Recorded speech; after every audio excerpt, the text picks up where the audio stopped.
Uma mudança na legislação em São Paulo deve trazer mais conforto para quem considera os animais de estimação como membros da família. O governo paulista sancionou uma lei que autoriza o sepultamento de cães e gatos em jazigos e túmulos junto com os tutores. É isso, é isso. O objetivo dessa lei, viu, gente, é humanizar a despedida e tentar oferecer aí uma alternativa para quem não quer se separar do seu fiel companheiro, mesmo depois da morte. A gente vai entender quais são as regras para pedir esse serviço, o que muda na rotina dos cemitérios também. Quem nos ajuda a entender tudo isso é a Maíra Vélez, ela que é advogada e pesquisadora em bem-estar animal. Maíra está aqui com a gente. Bom dia para você, bem-vinda.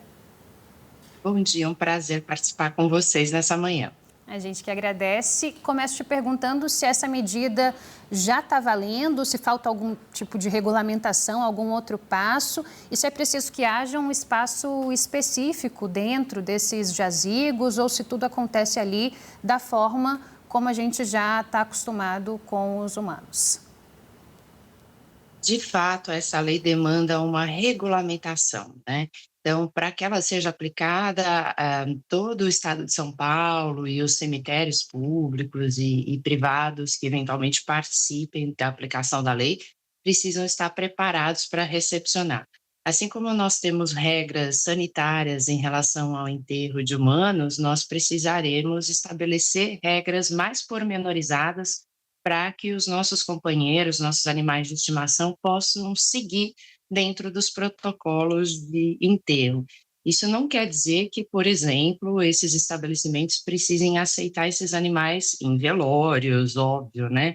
Geralmente são animais que já morreram ou que, após a morte de seus tutores, serão encaminhados, e o pedido deve ser encaminhado sempre para o estabelecimento via administração do cemitério.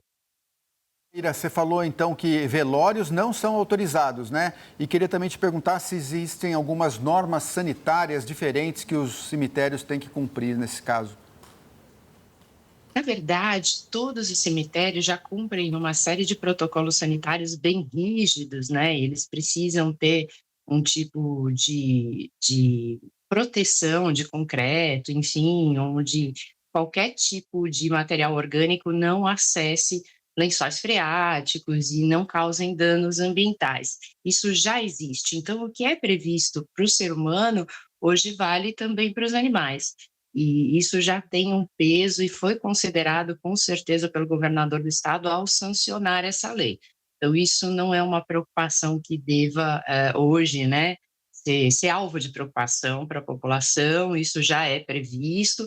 E, claro, o que eles podem passar a exigir dentro de uma regulamentação é verificar se são animais que foram tratados, foram vacinados, isso pode ser exigido. Nós vamos aguardar a regulamentação para verificar, mas sempre há uma preocupação básica com a saúde pública nesses locais.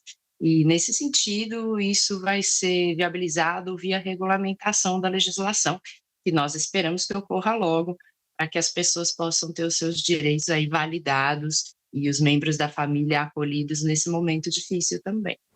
Ô Maíra, a gente falou um pouco aqui, mas eu queria aproveitar a sua expertise na área, né, para entender um pouco do pano de fundo dessa lei, né? Geralmente, quando uma lei como essa é promulgada, existe toda uma articulação, uma demanda, não é, da população, de um segmento específico, para que de fato haja um avanço legal nesse sentido. Qual que é o pano de fundo? Há quanto tempo havia algum tipo de demanda nesse sentido que você pôde acompanhar? E por que é tão importante que essa lei agora esteja valendo, mas que a gente tenha uma regulamentação breve, como você disse, para que de fato se entenda ali todo o contexto e o que vai precisar ser seguido ou não para que isso aconteça? Pois é, com certeza isso é uma demanda social, né? Alguns cemitérios particulares e algumas cidades pelo Brasil já tinham leis, e esses cemitérios particulares também tinham aí autorizações específicas para que esses animais fossem enterrados juntos de seus donos, né?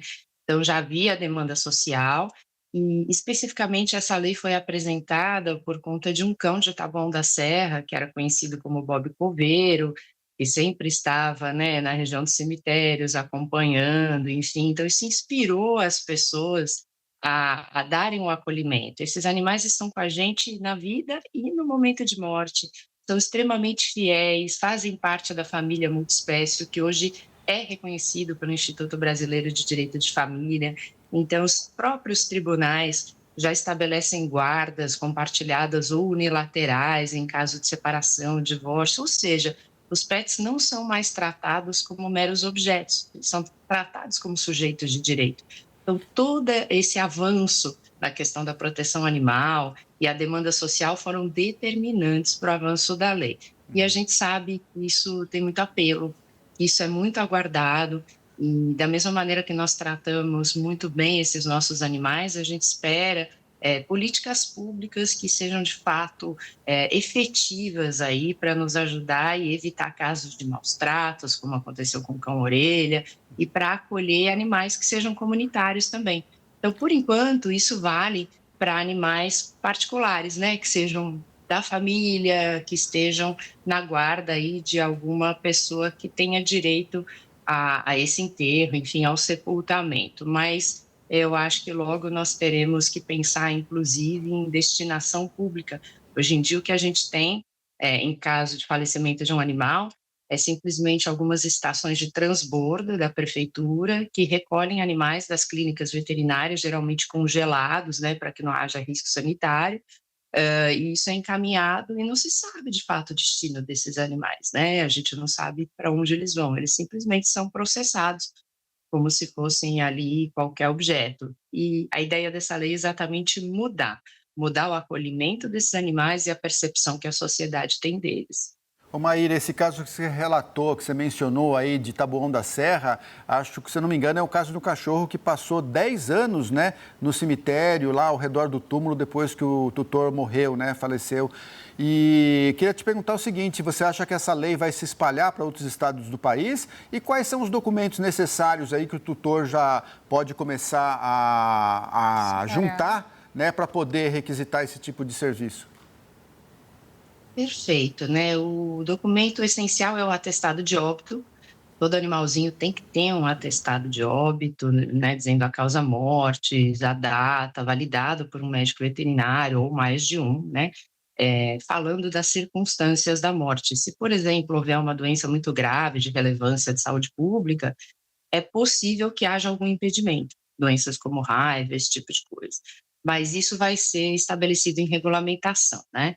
E é importante dizer que esse pedido tem que ser feito diretamente para o cemitério e, geralmente, esse animal já está morto, pode ter sido cremado ou está enterrado em algum outro local. Esses protocolos ainda não estão definidos, nós vamos ter que aguardar mesmo o estabelecimento dessa regulamentação, e eu tenho certeza que isso vai se propagar por outros estados, como já existe em algumas cidades do Brasil, porque é uma demanda social e São Paulo tem esse poder propulsor, né, de algumas legislações. Então, geralmente, o que é feito aqui, especialmente na área da proteção animal, reverbera por todo o Brasil.